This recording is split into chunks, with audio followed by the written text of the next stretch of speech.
Have you ever been in a room full of people and felt different?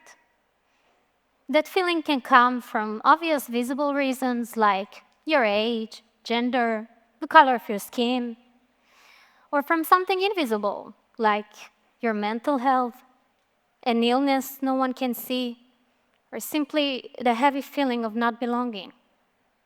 Raise your hand if you ever felt that way. Come on, don't be shy. Look around. See? You're not alone. For me, I have felt that way many times for many years. And the visible reason is clear. Many times, I was the only dark-skinned person, the only Ethiopian in the room. I grew up in a place where seeing kids like me wasn't unusual. My skin color blended into my neighborhood, my schools, my friends. I simply fit into the landscape. Then, one day, everything changed. A friend of my mother's told her about a private school known for its excellence and exceptional alumni. She saw potential in me and offered to open a door to that school. I decided to apply, even though I wasn't really sure what I was stepping into. I passed the entrance exams successfully, and that's when my real work began. Once I stepped into this new world, I immediately noticed how different the students were.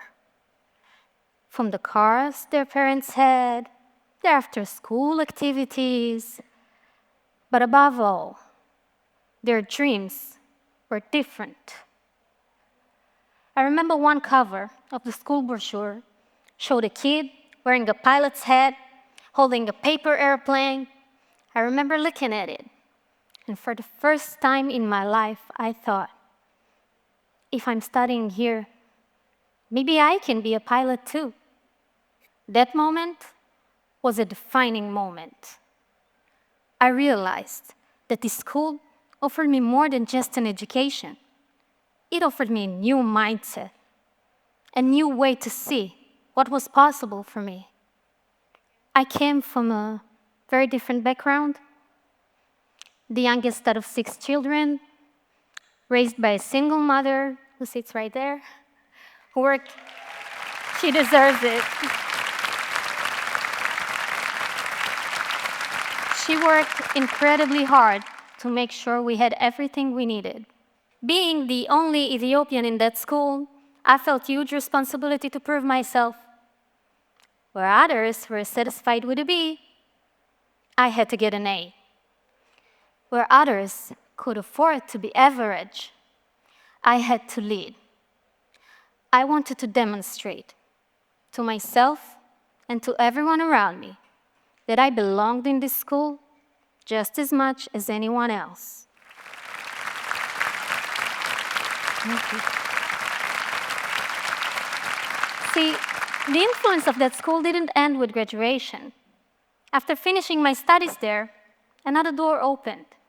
I was accepted into one of the most elite military intelligence units in the world, where I was very often the only Ethiopian in the room.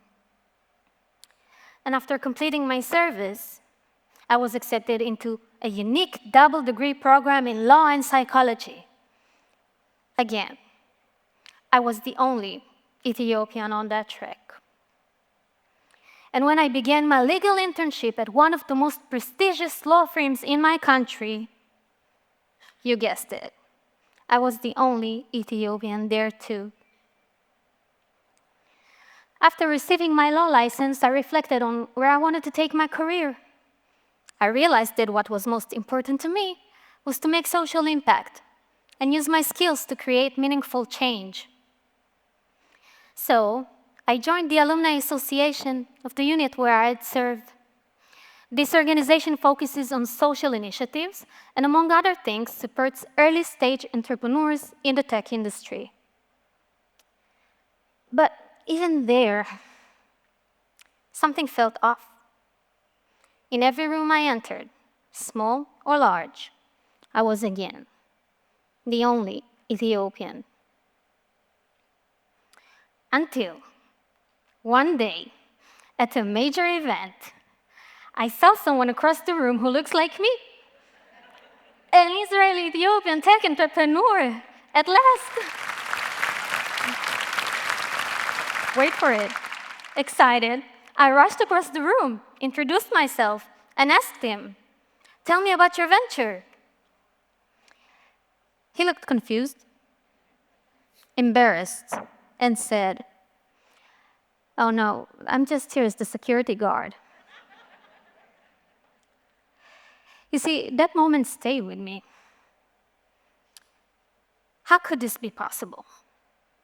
I know my community. I know how much talent and creativity exists, and yet so few of us are visible in these spaces. I realized that a change had to start somewhere, and the sooner, the better. I started a research to understand the landscape. I reached out to organizations working with the Israeli-Ethiopian community. I searched on social media, spoke to friends to look for Israeli-Ethiopian tech entrepreneurs. Do they even exist? Can you guess what we found? They do exist. But why are they not seen? Well, because mostly they were working under the radar, quietly from their homes. We asked them about their challenges and what they need in order to thrive. And three main themes emerged. First, lack of connections. They didn't have the right role models to bring them into the right networks. Second, missing terminology. They didn't speak the language of the entrepreneurial world. And third, lack of confidence, largely due to cultural gaps. Habits from our tradition could be misunderstood. For example, in our tradition, avoiding direct eye contact is a sign for respect. In other contexts, it could be misread as lack of confidence or credibility. And that is why I founded 8200 Beta, named after Beta Israel, the Ethiopian Jewish community. Our program is custom-built for the needs we identified to build connections. Each startup is paired with an experienced personal mentor. To teach terminology, we provide knowledge through learning programs. And to boost confidence and bridge cultural gaps, we run interactive workshops that teach soft skills and communications. In just 2 years, we have completed 3 cohorts supporting 26 startups. 3 companies have already been registered, and 1 has secured funding and strategic partnerships. But our work didn't stop there. During the first cohort, we noticed another challenge. There are highly talented Ethiopian professionals in tech, yet very few are in leadership positions. Around the same time, a study by the Rothschild Foundation and the Future Leaders Organization revealed troubling gaps. Israeli Ethiopians who have already broken glass ceilings in tech were still facing salary gaps, up to 82%. Shocking, sad, hard to believe, and yet true. And we aim to change that. This led to the creation of Beta Talents, another program built to help talented individuals from the community reach influential and leadership roles. Participants receive mentorship and workshops that help them build their short and long-term career development plans. We feel very proud that 1/3 of the participants in the first cohort have already received promotions or raises even before the program was completed.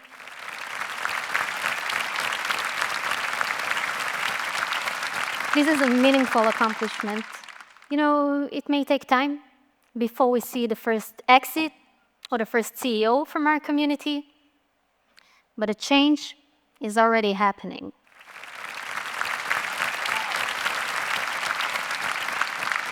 Because it starts with a transformation in mindset in and around our community, redefining what was once called different into unique.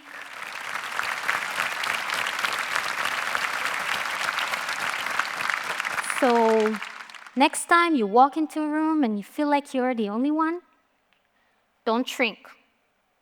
Don't let it make you feel small. Instead, turn your difference to uniqueness.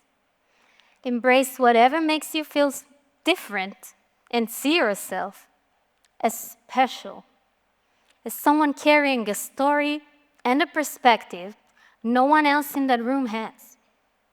That is your power. Use it. And if you walk into a room and you are a part of the majority, pause for a moment. Look around. Notice who might be sitting quietly at the edge. How can you help bring them in? Whose voice is missing? And how can you open a door for them? Because change happens when those who feel different find their strength, and when those who feel comfortable choose to share their space. Isn't that an idea worth sharing? Thank you.